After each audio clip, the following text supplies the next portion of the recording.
Selamat pagi anak-anak 3D. Assalamualaikum warahmatullahi wabarakatuh. Menjawab salam hukumnya wajib. Maka kalian kalau mendengar salam dari Pak Andi atau Pak Guru atau Bu Guru yang lain, kalian wajib untuk menjawabnya. Apa kabar kalian hari ini? Semoga kabar kalian baik-baik saja ya.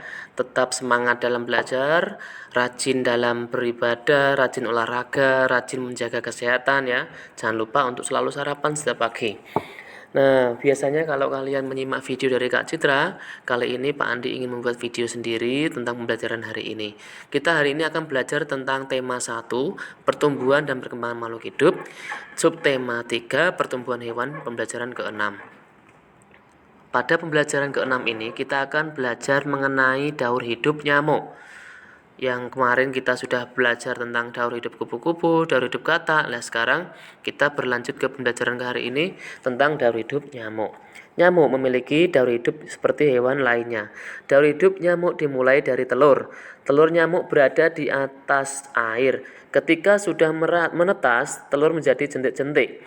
Jentik-jentik berubah menjadi pupa. Setelah beberapa waktu, pupa berubah menjadi nyamuk. Nah, jadi selain dari kupu-kupu, selain katak, nyamuk pun ada 4 tahapan ya. Ada telur, ada jentik-jentik atau larva, ada pupa, ada nyamuk. Jadi kalau nanti ada di soal tidak jentik tapi menyebutkannya itu larva, kalian jangan bingung ya, karena larva sama jentik-jentik itu sama artinya. Tahapan perkembangan nyamuk berlangsung cepat dan terjadi pada media air. Beberapa nyamuk dapat menjadi penyebar penyakit yang mematikan. Contoh penyakit yang ditularkan nyamuk ialah demam berdarah atau biasanya disebut dengan DBD ya. Penyakit demam berdarah dapat mengakibatkan kematian. Selain demam berdarah, banyak lagi penyakit lain yang ditularkan nyamuk. Salah satunya adalah penyebab berkembangnya nyamuk adalah banyaknya genangan air.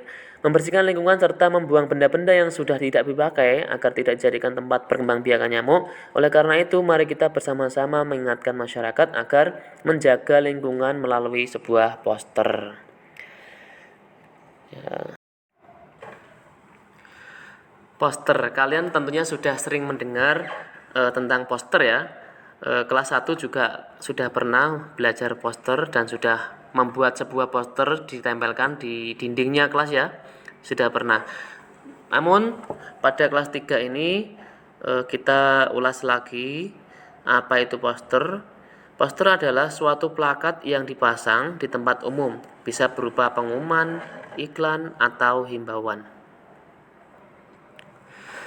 Pada buku kalian sudah ada contoh poster, yaitu tentang perilaku hidup bersih dan sehat, pangkal rumah tangga sehat.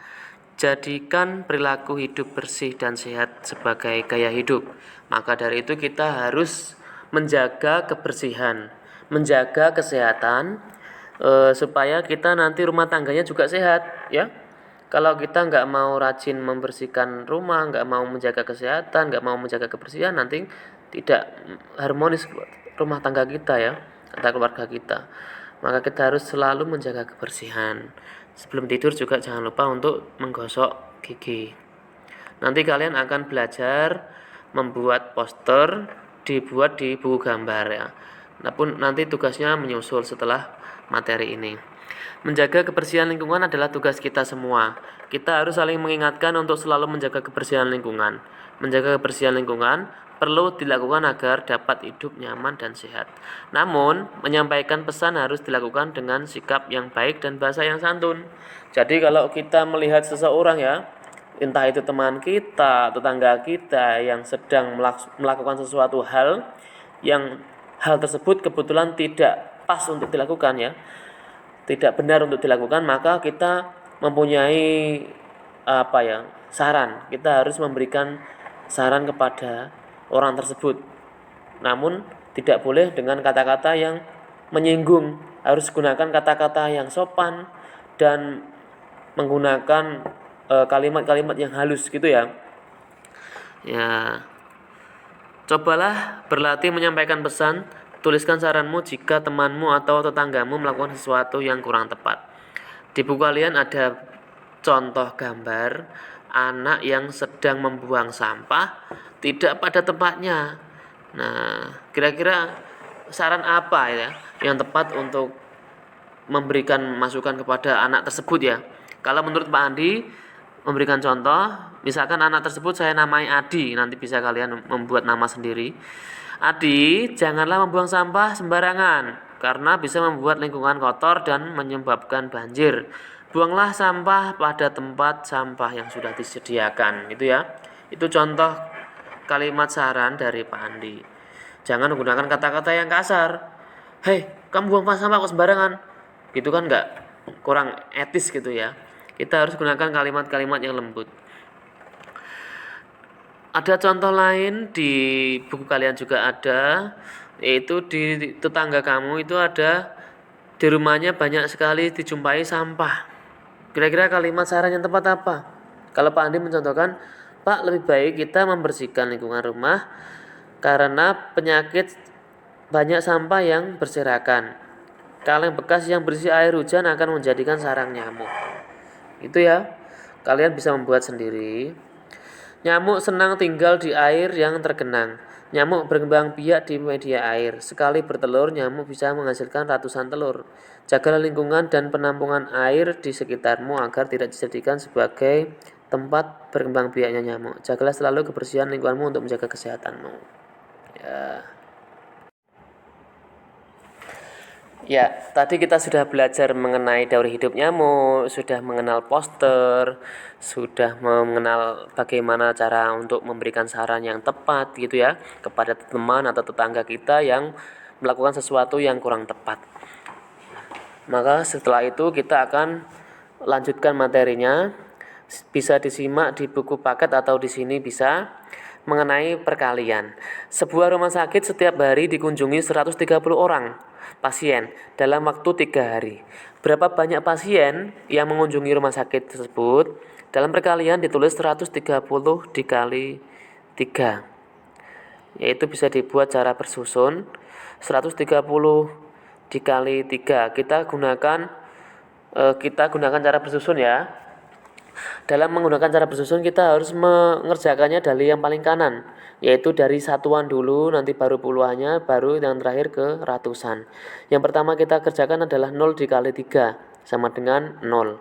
3 dikali 3 sama dengan 9, dan terakhir 1 dikali 3, 3. Maka hasilnya 130 dikali 3 adalah 390.